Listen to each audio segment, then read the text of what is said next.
अस्सलामुअलैकुम and hello to everyone. कैसे हैं आप लोग सब? होप करता हूँ आप लोग सब मज़े में होंगे, फिट होंगे और अच्छे होंगे। सो गाइस, सबसे पहले तो बहुत बहुत शुक्रिया जिन जिन लोगों ने मेरे चैनल को सब्सक्राइब किया है, और उनका भी शुक्रिया कि जो लोग मेरे वीडियोस को देख रहे हैं। बहुत ज़्यादा एक मोटिवेशन फैक्टर हो जाता है जब लोग आपके काम को देखते हैं और सराहते हैं, तो एक पॉजिटिव रिएक्शन जब मिलता है तो खुशी अलग ही होती है। तो शुक्रिया सभी का। अब back to the video. So guys, as you can see, आज की वीडियो की टॉपिक होगी अबाउट डिस्ट्रीब्यूशन, कि ड्रग किस तरीके से डिस्ट्रीब्यूट होता है throughout the body once the drug gets into the systemic circulation. So basically distribution क्या है? डिस्ट्रीब्यूशन एक इम्पॉर्टेंट प्रोसेस है फार्माकोकाइनेटिक्स ऑफ द ड्रग का। जैसा कि हमने पिछले वीडियोस में देखा था एब्जॉर्प्शन प्रोसेस, तो उसी तरीके से डिस्ट्रीब्यूशन भी एक प्रोसेस है। अब डिस्ट्रीब्यूशन में होता क्या है, तो वंस जब ड्रग आप एडमिनिस्टर करते हैं, whether it may be through highly route और it may be through oral drug, once the drug reach the systemic circulation, blood circulation में पहुंचते ही कि द ड्रग जो है throughout the body distribute हो जाता है।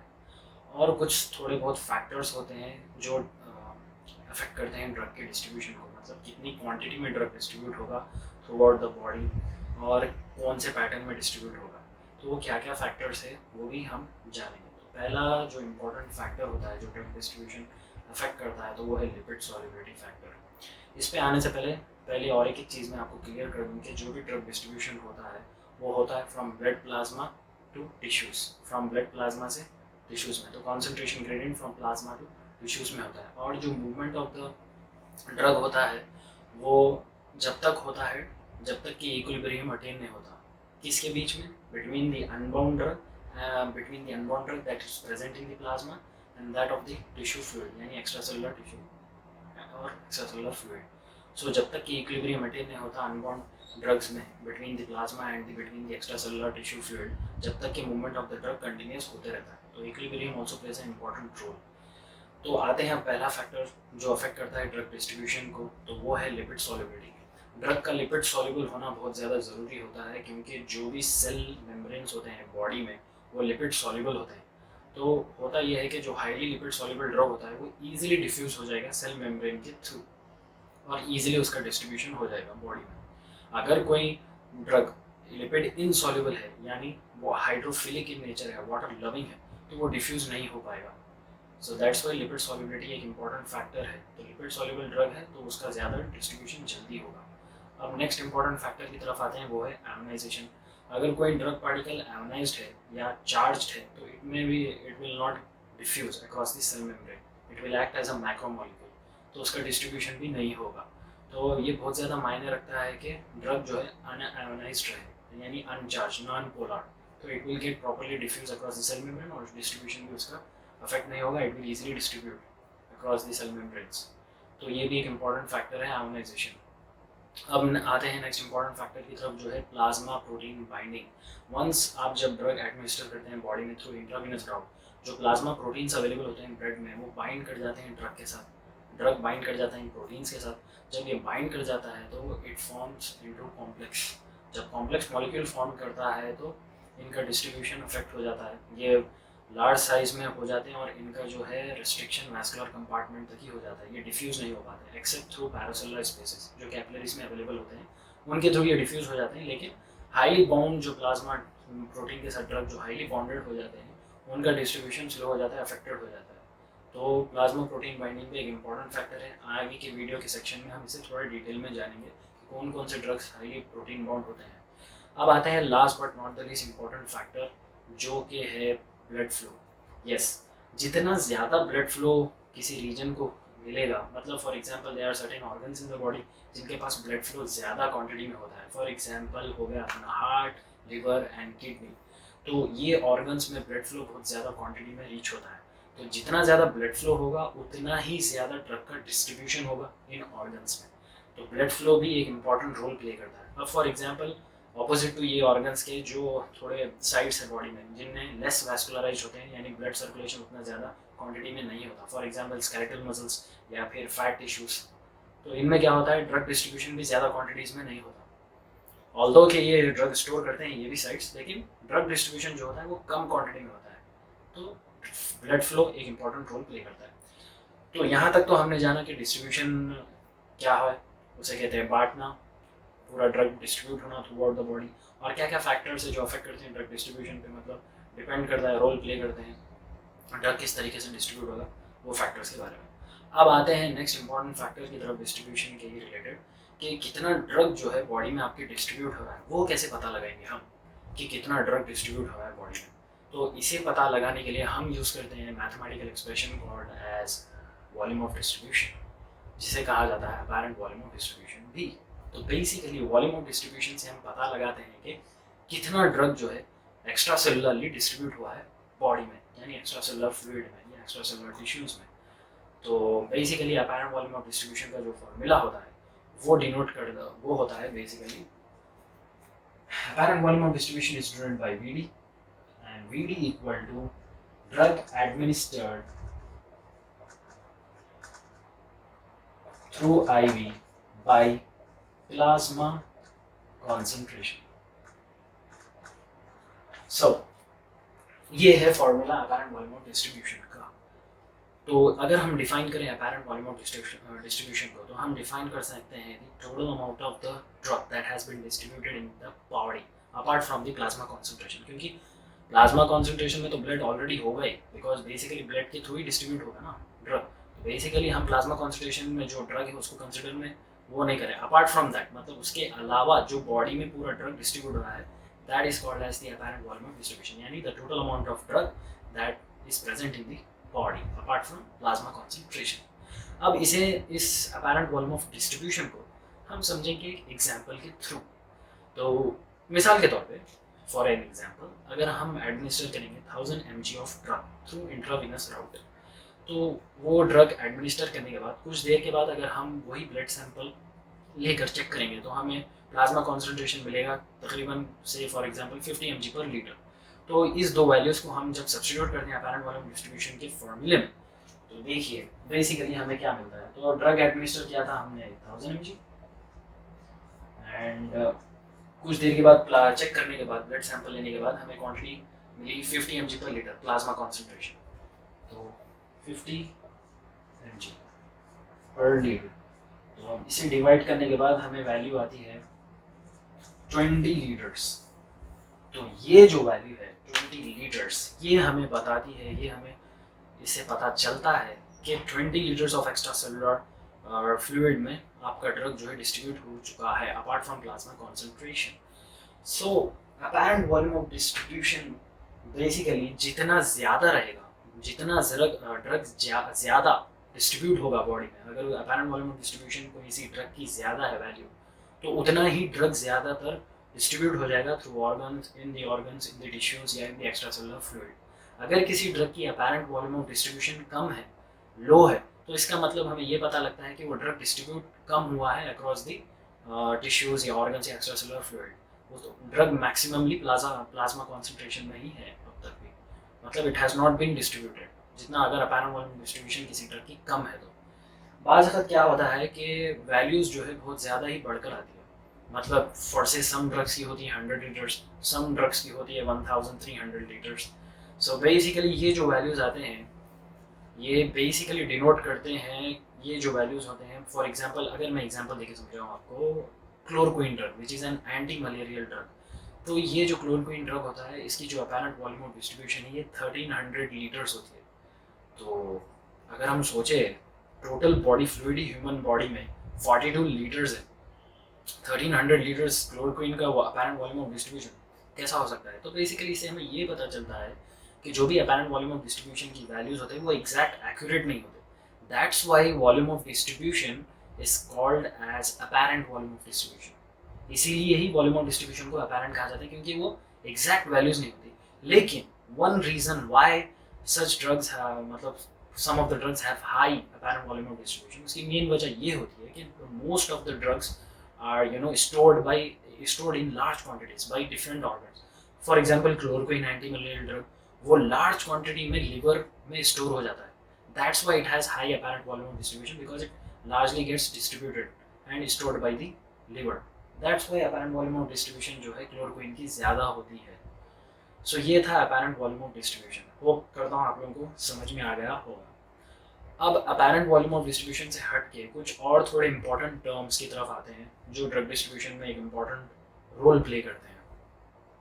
तो दूसरा जो इम्पोर्टेंट मोस्ट टर्म है वो है रीडिस्ट्रीब्यूशन। रीडिस्ट्रीब्यूशन जैसा कि वर्ड है आपको समझ में आ गया होगा, रीडिस्ट्रीब्यूशन का मतलब फिर से डिस्ट्रीब्यूट होना बॉडी में।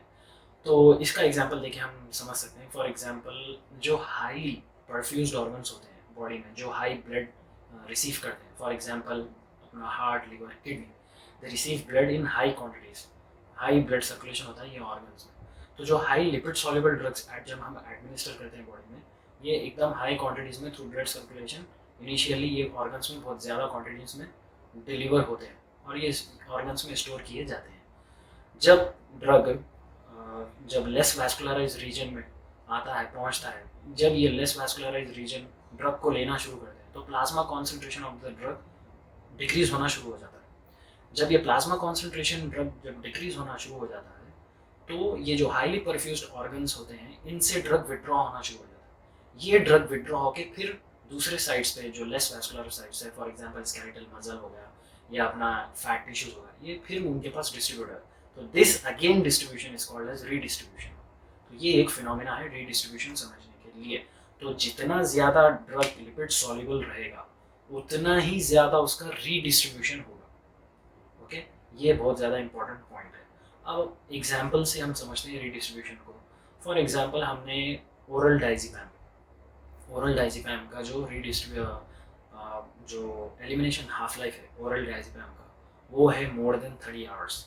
एलिमिनेशन हाफ लाइफ का मतलब होता है the time taken by a drug to reduce to its half of its original value.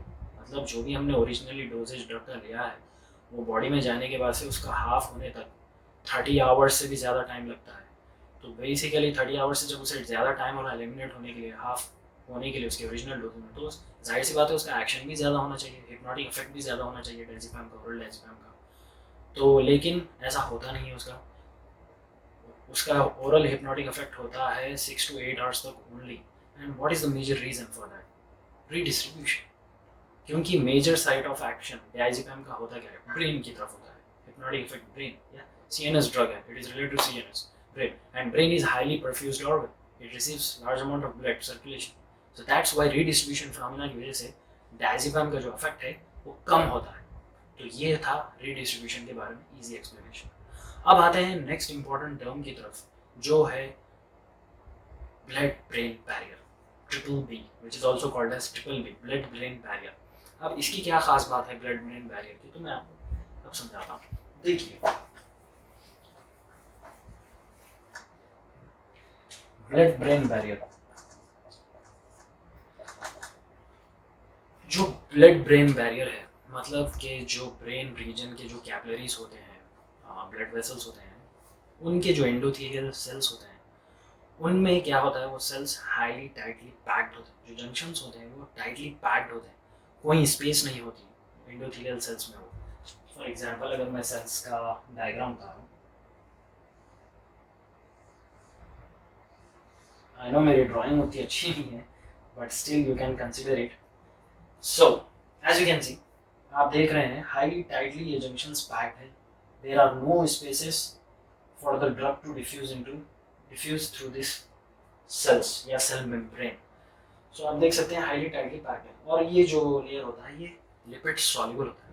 तो बेसिकली लिपिड सॉल्युबल ड्रग्स जो है इजीली डिफ्यूज हो जाएंगे इस मेम्ब्रेन के थ्रू, यानी ब्रेन में इजीली डिफ्यूज हो।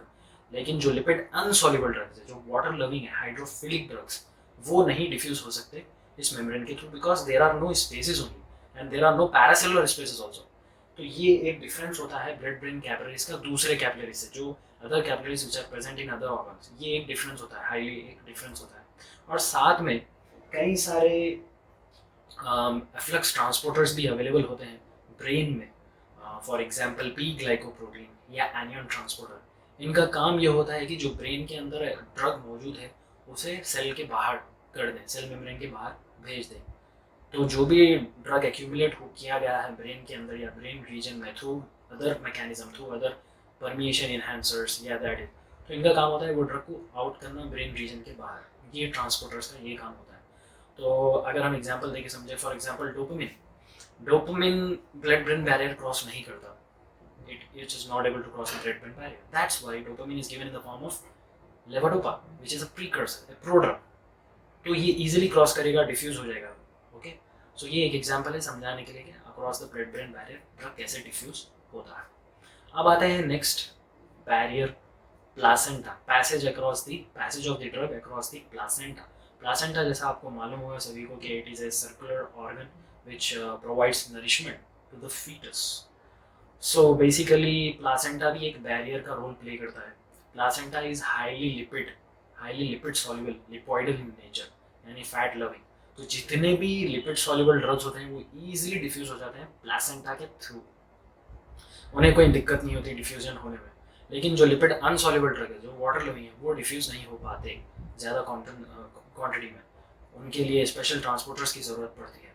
तो प्लासेंटा रीजन में भी कुछ एफ्लक्स ट्रांसपोर्टर्स होते हैं जो प्रोटेक्ट करते हैं फीटस को from the exposure of different kinds of drugs. तो वो क्या ट्रांसपोर्टर्स है, efflux transporters available in the placenta? वो है breast resistant cancer proteins and multiple drug resistant proteins, MRPs and BRCPs short form में अगर कहें. These are the efflux transporters which protects the fetus from the effects of maternally administered drug. So ये fetus को protect करते हैं. लेकिन इसका एक डिसएडवांटेज प्लासेंटा मेम्ब्रेन का ये होता है कि जब लार्ज क्वांटिटीज में जो वाटर लविंग ड्रग्स होते हैं यानी हाइड्रोफिलिक ड्रग्स, जब ये लार्ज क्वांटिटीज में एक्यूमुलेट हो जाते हैं प्लासेंटा के क्रॉस, तो होता ये है कि थ्रू सम थोड़े इन्फ्लक्स ट्रांसपोर्टर्स ऐसे होते हैं, उनकी हरकतों की वजह से वो ड्रग को डिफ्यूज कर जाते हैं. ये वाटर सॉल्युबल ड्रग डिफ्यूज कर जाते हैं और दे फॉर्म टॉक्सिक इफेक्ट्स या adverse effects to the foetus, मतलब हार्मफुल हो जाते हैं फीटस के लिए. तो इसीलिए प्रेग्नेंट वुमेन्स में काफ़ी अटेंशन से ड्रग प्रेस्क्राइब किया जाता है, काफ़ी केयर के साथ. और बहुत minimum amount of drugs prescribe होते हैं प्रेग्नेंट वुमेन्स, ताकि क्योंकि placenta is not completely a protective barrier. वो भी एक मेटाबॉलिज्म साइट होती है. प्लासेंटा भी is a metabolism site. It either modifies or lowers the drug capability. So placenta can not be said as a complete barrier. That's why यही वजह है कि थोड़ा बहुत केयर लेना पड़ता है जो भी ड्रग प्रेस्क्राइब किया जा रहा है पेशेंट को इन प्रेगनेंसी. तो ये था प्लासेंटा बैरियर के बाद. अब आता है next important, the most important factor I would say, plasma protein binding. So plasma protein binding, plasma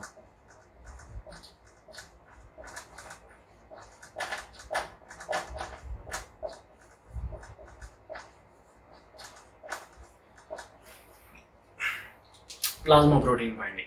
सो आपने ड्रग एडमिनिस्टर किया है पेशेंट को थ्रू आईवी रॉड या through oral route. At the end of the day drug को पहुंचना तो है blood circulation में.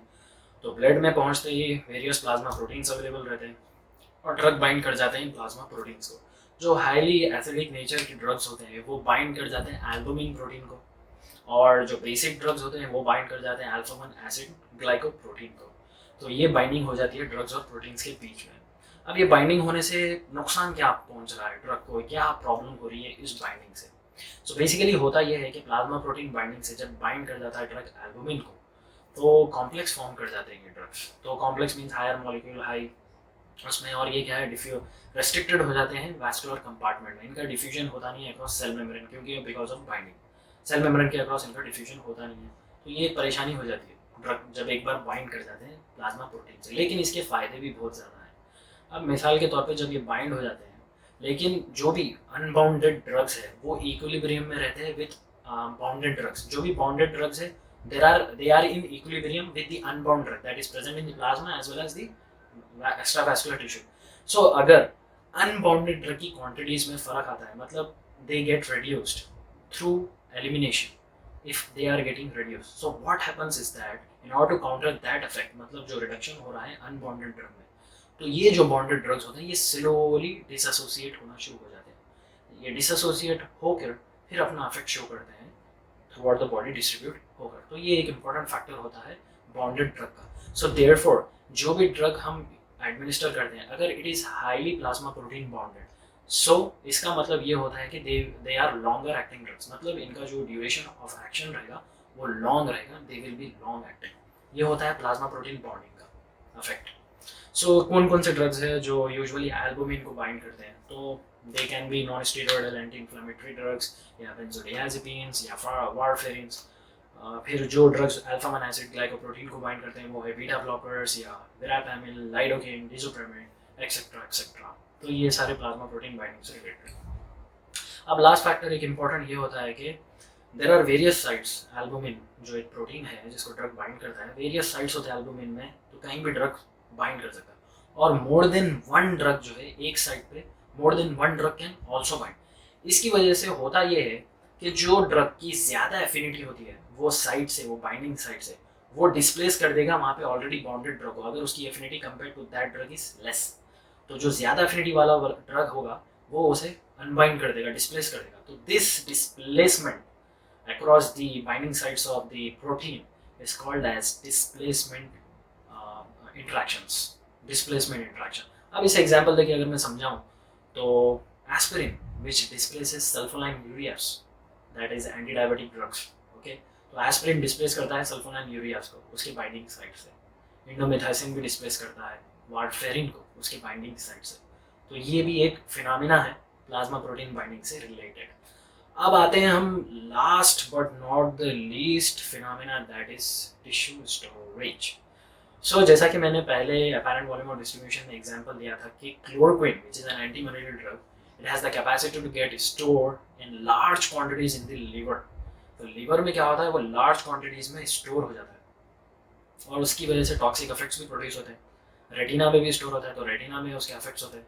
साथ ही दूसरे भी ड्रग्स हैं जो लार्ज क्वांटिटी में एक्यूमुलेट होते हैं बॉडी में, डिजॉक्सिन हार्ट सेल्स में, स्केलेटल मसल्स में, लिवर में, और tetracyclines bones and teeths. So there are various adverse effects. तो टिश्यू स्टोरेज भी एक इंपॉर्टेंट रोल, एक इंपॉर्टेंट टर्म है ड्रग डिस्ट्रीब्यूशन से रिलेटेड। So guys as you can see आज की वीडियो में हमने जाना about distribution and various factors affecting the drug distribution and some of the important terms related to the drug distribution. Hope करता हूँ आपको कुछ तो भी मेरे एक्सप्लेनेशन से कुछ तो भी समझ में आया होगा। अगर आया है तो प्लीज़ चैनल को सब्सक्राइब करें, लाइक करें, शेयर करें। Till then see you all guys in the next video. अपना ख्याल रखें और हमेशा खुश रहें, हमेशा स्माइल करते रहें।